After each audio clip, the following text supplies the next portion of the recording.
ഒരു 250 രൂപ എഴുതിക്കോ. 250 ഉറുപ്പ്യേ? അന്റെ പഴയ തമാശ ഇതുവരെ ഈ കളഞ്ഞിട്ടില്ലല്ലേ? ഇപ്പൊ കുറച്ച് കുറവാ. കുട്ടിയാലിയാക്കാന്റെ സുബൈർ എത്രയാ തന്നതെന്നറിയാം എനിക്ക്? 100 ചാക്ക് സിമെന്റ്. സുബൈറിനെ കുറിച്ചുള്ള പോലീസ് എനിക്ക് കേൾക്കണ്ട. എനിക്കറിയേണ്ടത് യത്തീംഖാനക്ക് വേണ്ടി ഈ നാട്ടുകാർ എത്ര രൂപ സംഭാവന നൽകിയെന്നാണ്. തട്ടാങ്കുന്നലെ ഹുസൈനെ എത്ര രൂപ തന്നത്? 500 ഉറുപ്പ്യ മൂപ്പര ആദ്യം തന്നത്. ഇനി എനിക്കൊന്നും പറയാനില്ല. എൻ്റെ വക 50 രൂപ ആയിരിക്കും. 250 പോയിപ്പോ 50 ആയോ? ആ, അത് തന്നെ വളരെ കൂടുതലാ.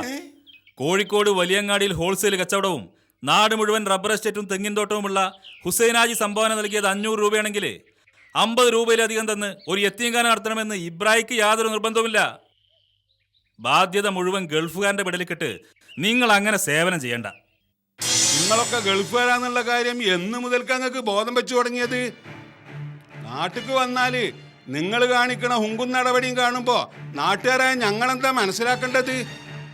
ഇവിടെ ഇറങ്ങിയ പിറ്റേന്ന് തന്നെ വാടകയ്ക്ക് ഒരു കാറും വാങ്ങി ചങ്ങായിമാരെയും കൂടി തെക്ക് വടക്ക് ചീറിപ്പായുമ്പോ നിങ്ങളെ തടഞ്ഞു നിർത്തി ആദരിക്കണോ നാട്ടുകാര്?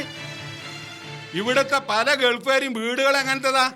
ആരെ തോൽപ്പിക്കാനാ ഈ കൂട്ടർ ഇത്ര വലിയ ബംഗ്ലാവ് ഉണ്ടാക്കണത്? ഇവരെ പെണ്ണുങ്ങൾക്ക് ഷോപ്പിങ്ങിന്റെ പേരും പറഞ്ഞ് നാണല്ലാതെ അങ്ങാടി കൂടെ നിറങ്ങാൻ പണം അയച്ചു കൊടുക്കുന്നത് ആരാ? നാട്ടുകാരാ. നാട്ടിലേക്ക് വന്നിട്ട് പാവപ്പെട്ട നാട്ടുകാരെ മുമ്പിൽ സകല പൊങ്ങച്ചോം പത്രാതും കാട്ടാ ഇക്കൂട്ടർക്ക് ഒരു മടിയുമില്ല.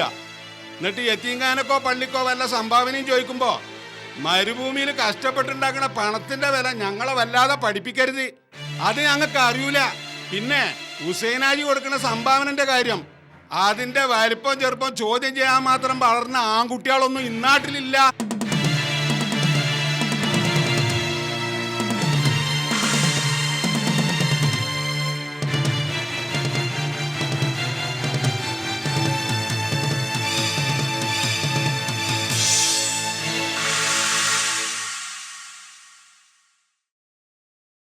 ഇബ്രാഹിയെ, ഈ എന്തിനാ ആവശ്യമില്ലാത്ത വർത്തമാനത്തിന് പോയത്?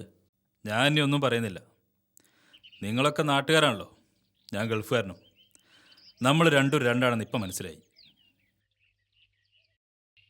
ആചാര്യ പറഞ്ഞാലും ശരിയില്ലേ? അങ്ങനത്തെ ഗൾഫുകാരുണ്ടായിരിക്കും. പക്ഷെ ഞാൻ അങ്ങനെയാണോ? ആചാര്യ പൊതുവെ പറഞ്ഞതായിരിക്കും. അത് ശരിയാ. അങ്ങാടിയിൽ വെച്ച് ഇന്നെ മുൻനിർത്തി പറഞ്ഞൊക്കെ പൊതുവെ പറഞ്ഞായിരിക്കും. എന്നാ പിന്നെ നിനക്കത് അവിടെ വെച്ചിട്ട് തന്നെ ചോദിച്ചൂടായിരുന്നോ? അതിനുള്ള ധൈര്യം എനിക്ക് ഇല്ലാന്ന് കൂട്ടിക്കോ.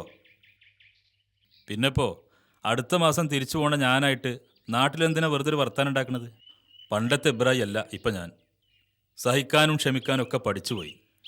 ഗൾഫിൽ പോയതുകൊണ്ട് അങ്ങനെ ഒരു നേട്ടം കിട്ടി.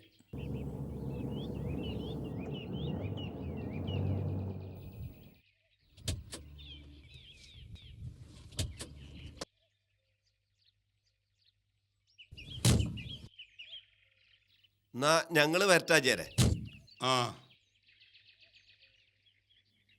അല്ല, കുട്ടിയേലി എത്രയാക്ക് സിമെന്റാ വാഗ്ദാനം ചെയ്തത്? 100 ചാക്ക്. എന്നാലേ അത് 2 ചാക്ക് മതി. അല്ല അതിപ്പാചാരെ നമ്മള് എന്തേ ബുദ്ധിമുട്ടുണ്ടോ? അത് കുട്ടിയാലേക്കപ്പം അങ്ങനെ തന്ന സ്ഥിതിക്ക് വാഗ്ദാനം ചെയ്തത് കുട്ടിയേലി, പക്ഷേ പൈസ കൊടുക്കേണ്ടത് ആരാ? സുബൈർ. ഓന്റെ അവസ്ഥ എന്താ നിങ്ങൾക്കറിയോ? സ്വന്തം ബാപ്പാക്കറിയില്ല, എന്നിട്ടല്ലേ നിങ്ങക്ക്? കുട്ടിയേലി എന്ന് പറയണോൻ പൊങ്ങച്ചത്തിന് കയ്യും കാലും വെച്ചോനാ. പോട്ടെ, ഇപ്പൊ കുവൈത്തിൽ നിന്ന് വന്ന ഇബ്രാഹിമിന്റെ സ്ഥിതി എന്താ? ഏതോ ബിസിനസിന്റെ പേരിൽ സ്നേഹിതന്മാർ അവനെ പറ്റിച്ച് മുങ്ങി. നുള്ളിപ്പെറുക്കി ഒരുമിച്ച് കൂട്ടിയ പണം മുഴുവൻ പോയി. ഇപ്പൊ കയ്യിലൊന്നും ഇല്ലാതെയാണ് അവൻ നാട്ടിക്ക് വന്നിട്ടുള്ളത്. പക്ഷേ ഇതൊന്നും ഗൾഫുകാർ പുറത്ത് കാണിക്കൂല.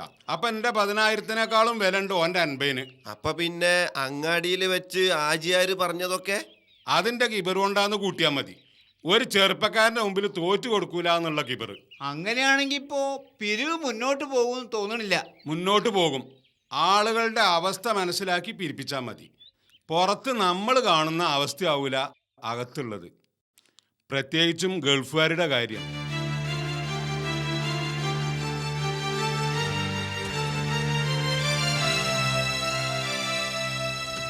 എല്ലാ ഗൾഫുകാരും ഇപ്പം അങ്ങനെയാണ് ആചാര്യ.